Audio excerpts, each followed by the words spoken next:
Halo mga pangga!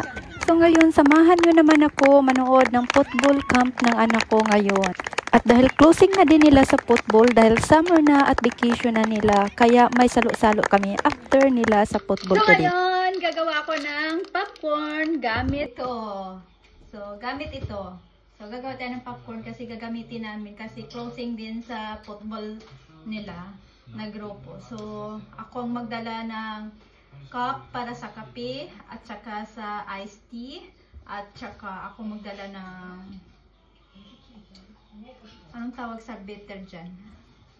Ako magdala ng basta. Di ko na maisip kung anong mga pangalan dahil nga nasanay na ako sa Norwegian dito na salita. Lalo na 4 na language kami ng anak ko sa bahay. So itong popcorn ay dadalhin natin doon sa closing nila after sa football camp nila.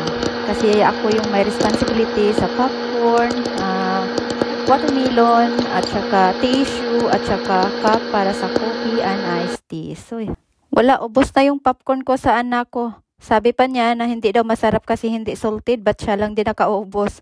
Pero yung flour, sobrang dami.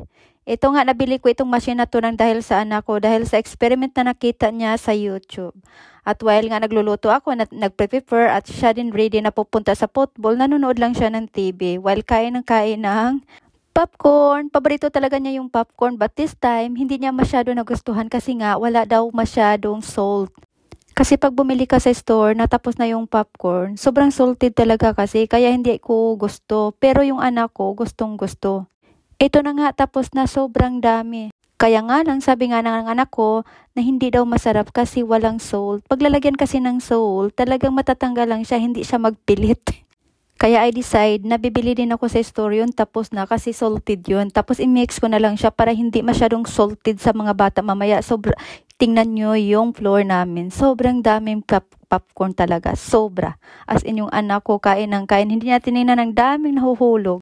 At dahil nga magdala din ako ng watermelon, kaya ito yung watermelon ko stock nga para sa experiment ko, sana ito gagamitin ko na. So, ito po gagamitin ko talaga itong buo. Kasi nga mainit today, so mas maganda talagang magdala ko ng watermelon. Agoy. Ang dami kong dinala para akong mayaman. Pero yung iba, isa-isa lang yung mga dala nila. Pero ako, watermelon, cup, tapos tissue, at ano pa ba? Popcorn, yan. Sobrang dami. Pero sa totoo mga pangga, ganun talaga ako pag may mga ganito talagang mga closing or whatever na salo-salo. Talagang mahilig talaga akong magdala, especially pag mga bata talaga, willing akong magbigay talaga pagdating talaga sa mga bata. Sobrang mapagmahal ko sa mga bata. Since pa naman dati noong bata pa ako, sobra talagang mapagmahal ako sa mga bata. Lalo't na ngayon, nasa kindergarten yung trabaho ko, talagang sobrang malapit ako sa mga bata.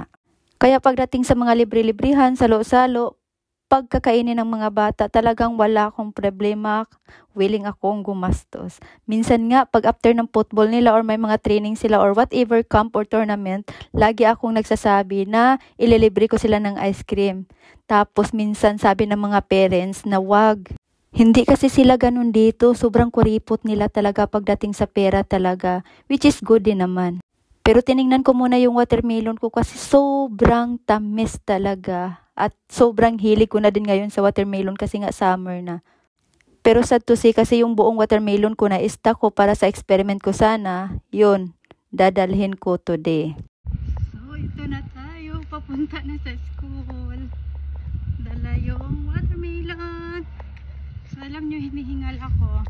Iba na kasi ako ngayon after almost 2 months na nasa bahay lang talaga ako, nakasiklib ako. Ang bilis ko ng kasi nga wala akong, ayaw kong mag-walking, ayaw kong basta grabe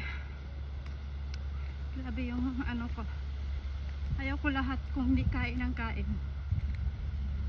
So ngayon papunta na tayo. Ay naku, mga 10 minutes na lang, dadaan pa tayo sa store. Bye muna. Sa wakas, nandito na nga ako mga pangga. Nakaabot din sa wakas, hinihingal man, pero okay lang basta nakaabot. Thank you for watching.